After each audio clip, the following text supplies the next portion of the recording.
What we don't usually hear is what Palestinians who live in Gaza actually think of Hamas and what they actually think of the war.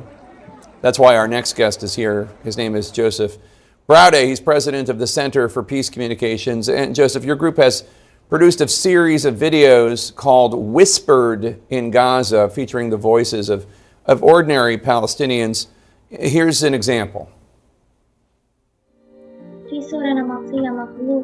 There's a false stereotype that Palestinians in Gaza love rockets and wars. The wars that happen in Gaza are waged by the Hamas government for political aims that serve them alone. If you're a Gazan citizen who opposes war and says, "I don't want war," you're branded a traitor.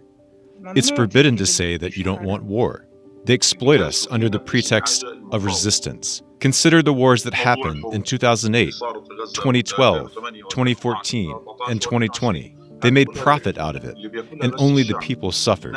Whenever there's a war and they get more aid money, they're the ones who benefit, and we get nothing.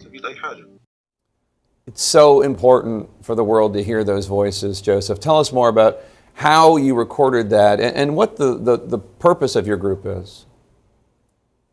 Well, the Center for Peace Communications is concerned with amplifying voices that oppose extremist groups and want a different future, of partnership and peace among themselves and including with their Israeli neighbors.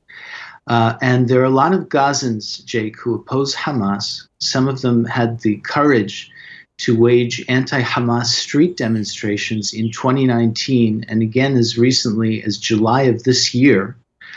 They braved gunfire and prison. But the world hasn't paid much attention to them, and they still want to be heard. So we launched an initiative to interview many Gazans across the Strip from all walks of life and platform them safely by working with a team of animators and illustrators to do visual representations of the stories those voices told.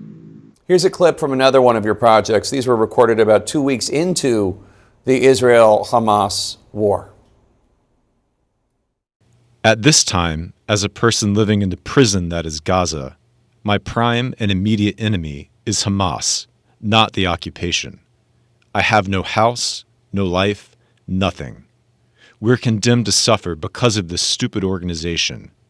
Who made us live in poverty in Gaza? Not the Jews, Hamas. Because of the events we saw on October 7th, the world changed its view of the Gaza Strip. Everybody came out to believe we're terrorists who cut people's heads off, comparing us to ISIS. A lot of people suffer from this. To be candid, Hamas has utterly wrecked the Palestinian people. I hope our voice will reach the outside world.